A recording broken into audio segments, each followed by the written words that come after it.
Assalamualaikum, welcome back to Invest Saham. Pada video ini kita akan update money flow untuk saham big banks dan saham menarik lainnya. Sebelum lanjut, disclaimer on, ini bukan ajakan jual beli saham, so langsung saja kita ke pembahasan. Jadi hari ini meskipun IHSG masih close di zona hijau, naik tipis 0,07% di level 6.832, namun yang harus kita perhatikan adalah net sell asing.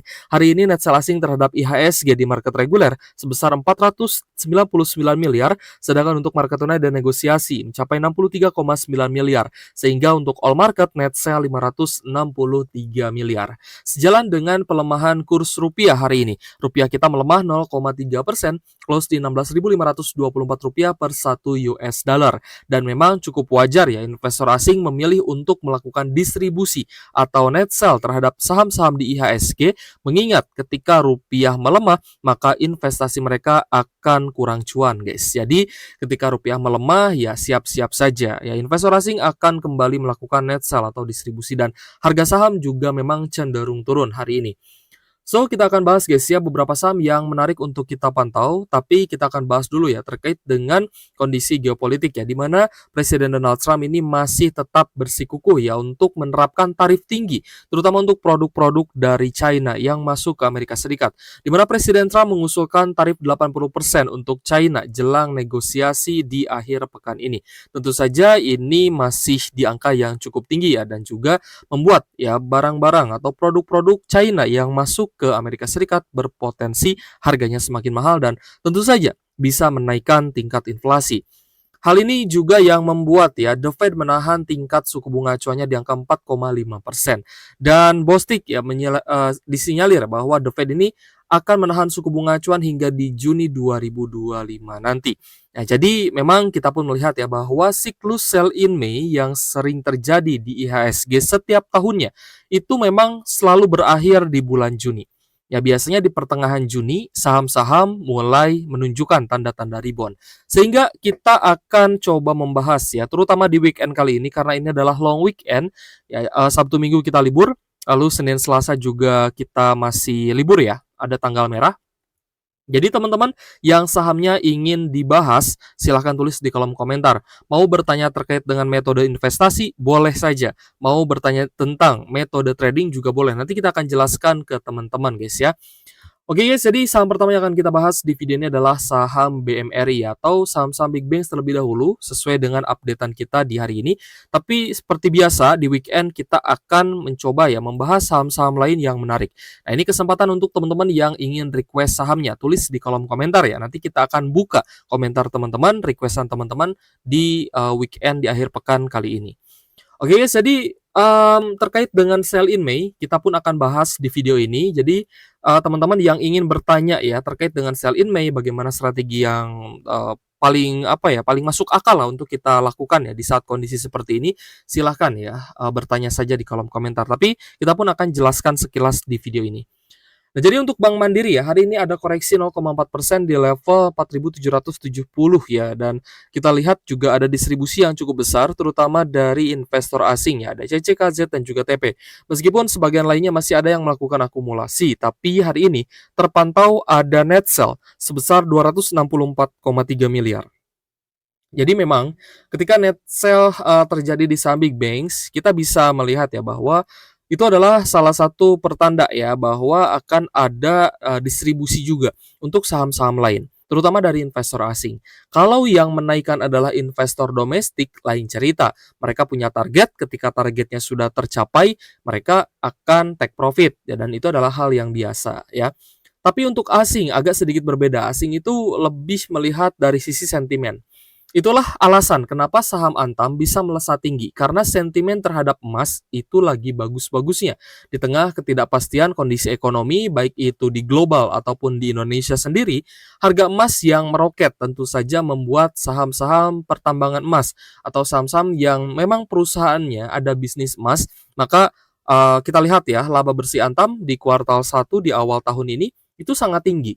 Ya, pasti akan diuntungkan dengan sentimen yang positif. Nah, itulah yang menitik beratkan ya akumulasi asing terhadap saham di Indonesia. Jadi kita pun harus pandai-pandai memantau sebuah sentimen. Oke, jadi untuk saham big banks termasuk BMRI, tentu saja kita sudah wanti-wanti ke teman-teman sejak di 3 hari terakhir ya, ketika ada net sell di tanggal 7 Mei. Kita bilang ke teman-teman bahwa ada potensi sell in Mei dimulai. Ya, jadi kalau misalkan memang sudah cuan di saham-saham yang juga diakumulasi asing, sebaiknya teman-teman segera take profit. Consider untuk take profit ketika teman-teman sudah di posisi cuan. Jangan sampai berbalik ya, harga sahamnya turun, ya balik BEP, balik modal, atau bahkan balik minus. Itu yang harus kita hindari. Alasannya simpel ya, karena kita tidak ingin buang-buang waktu gitu ya. Mungkin uang kita bisa hilang ya dengan potensi-potensi ketidakpastian ya dari sentimen-sentimen global ya, terutama kemarin kenaikan tarif Trump. Mungkin uang kita juga bisa hilang ya guys ya karena salah beli saham, tapi kalau teman-teman sudah mendapatkan cuan di sebuah saham dan tidak mau take profit, itu namanya berarti ego tinggi gitu ya. Nah, jangan sampai cuan kalian hilang gara-gara terlalu ego ya mempertahankan sebuah saham yang ada potensi untuk turun. Jadi kalau misalkan ada potensi turun dan apalagi patah tren ya, jangan segan-segan untuk merealisasikan profit. Uangnya bisa teman-teman gunakan untuk long weekend, untuk jalan-jalan ya, healing-healing juga masih bagus ya. Meskipun kalau di daerah saya memang ini masih musim hujan guys, jadi kurang bagus sebenarnya untuk jalan-jalan ya. Kita masih cari waktu yang tepat sebenarnya untuk bisa refreshing ya, tapi tentu saja terkendala oleh cuaca ya. Kalau cuacanya sedang hujan ya otomatis waktu kita untuk jalan-jalan di alam terbuka akan sangat sulit gitu ya.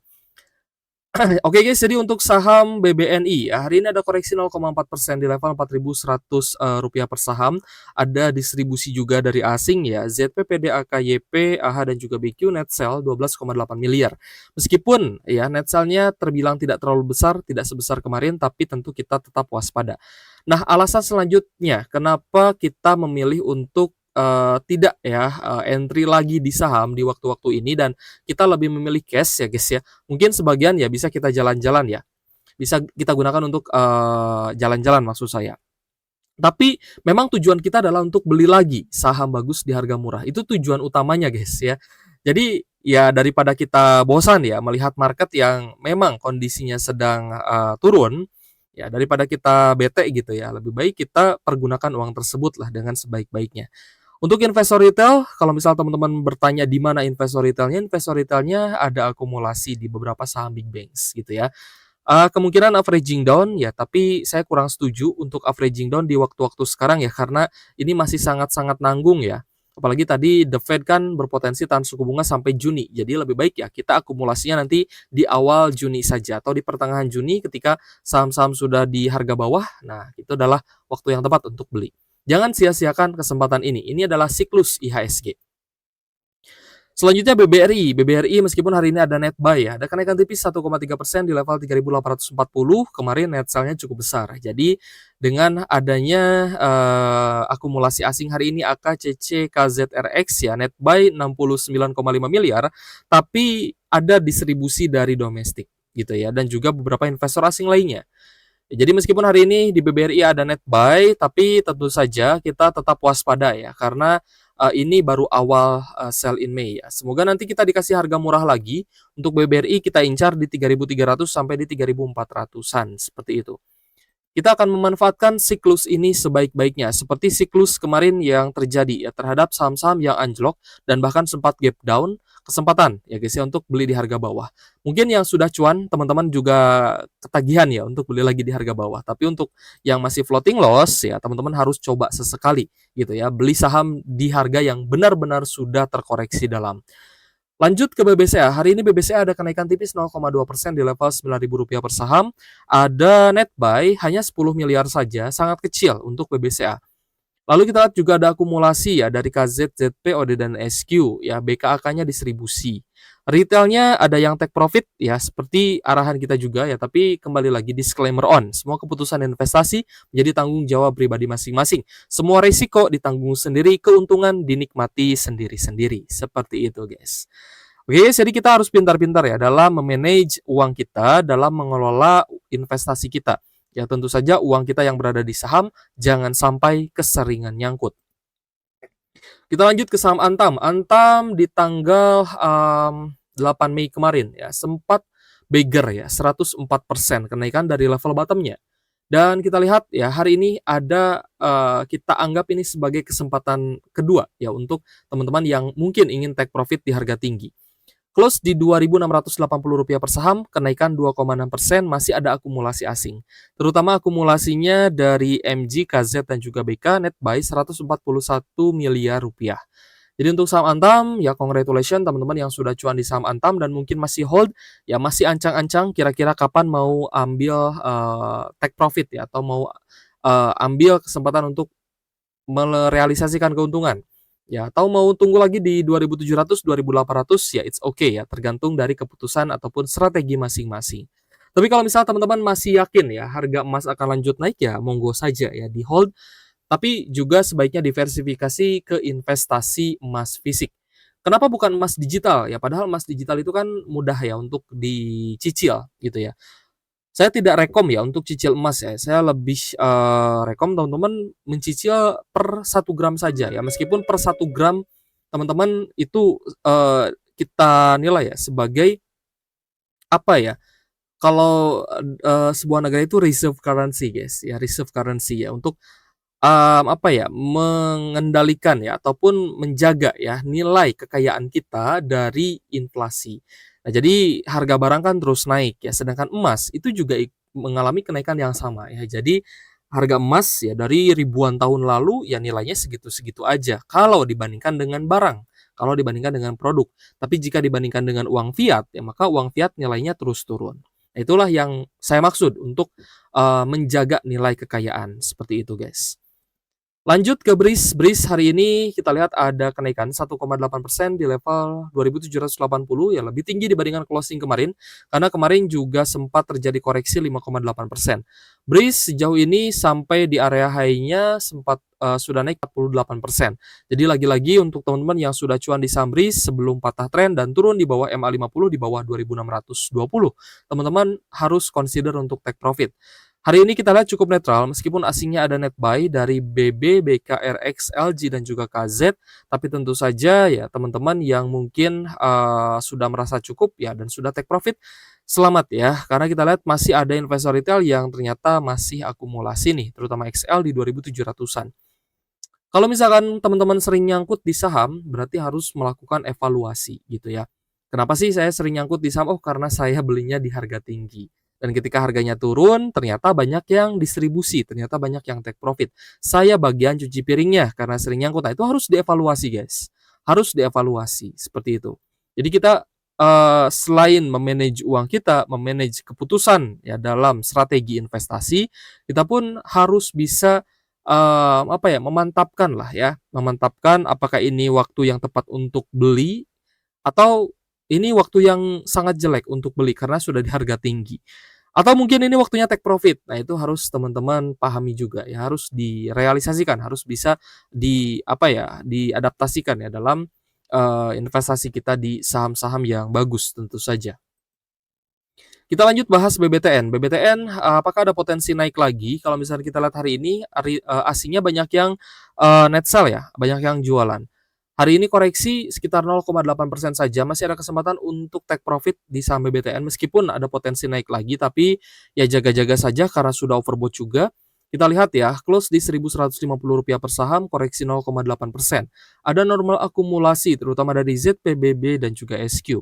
Namun asing mayoritas jualan atau net sell. Ada AK, lalu ada KI, AI dan juga YU dengan net sell 7,3 miliar. Lalu investor retailnya banyak yang jualan juga, meskipun ada beberapa yang akumulasi ya, tapi ada yang take profit. Ada XL, XC, EP ya guys ya, sedangkan yang akumulasi ada SQ dan juga PD. Nah jadi gini guys, sempat ada pertanyaan ya, kenapa tidak investor retail yang akumulasi semua gitu ya.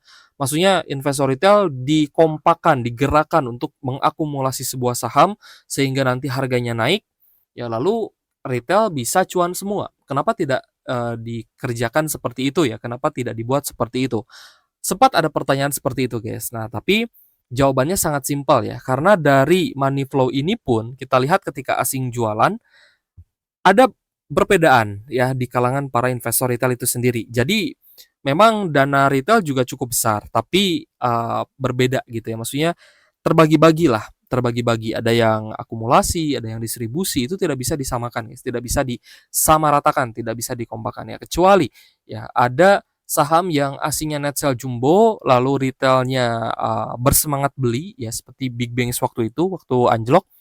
Nah, itu kan kompak semuanya beli. Tapi kalau sudah kenaikan seperti ini biasanya akan berbeda ya. Investor retail yang beli di harga yang sudah naik, mereka pasti akan cenderung nyangkut gitu ya, kan cenderung floating loss. Kenapa? Karena sebagian lainnya jualan atau distribusi. Di sini ada XL, XC dan juga EP, mereka mencoba buy on weakness, beli di harga bawah. Ketika naik mereka take profit dan itu wajar.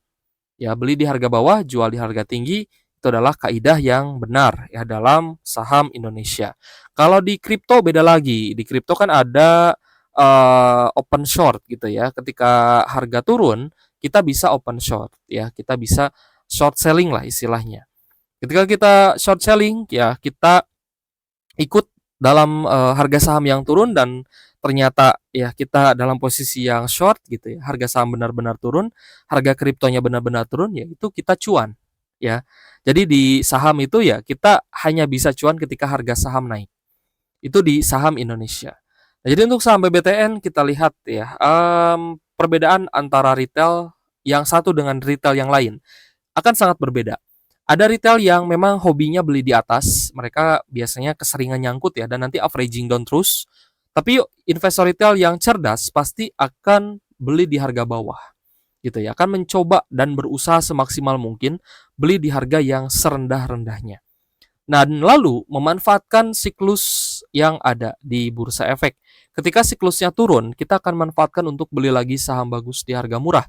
Inilah yang kita manfaatkan dari sell in May yang baru dimulai, yang baru terjadi. Jadi kita pantau ya, kita stay cash, kita pantau saham-saham mana nih yang fundamentalnya bagus. Oh, kemarin Antam fundamentalnya bagus. Lalu banyak lagi saham bagus yang harganya belum naik. Itu akan kita pantau, guys. Dan ketika nanti sell in May harganya turun, ya di Juni kita bisa akumulasi lagi. Juli, Agustus harga sahamnya biasanya naik, rebound seperti itu. Oke guys, jadi di weekend kali ini lagi-lagi saya reminder ke teman-teman, silahkan tulis pertanyaan di kolom komentar, akan kita bahas saham-saham yang kalian tanyakan di kolom komentar. Oke guys, thank you for watching, see you on the next video. Wassalamualaikum warahmatullahi wabarakatuh.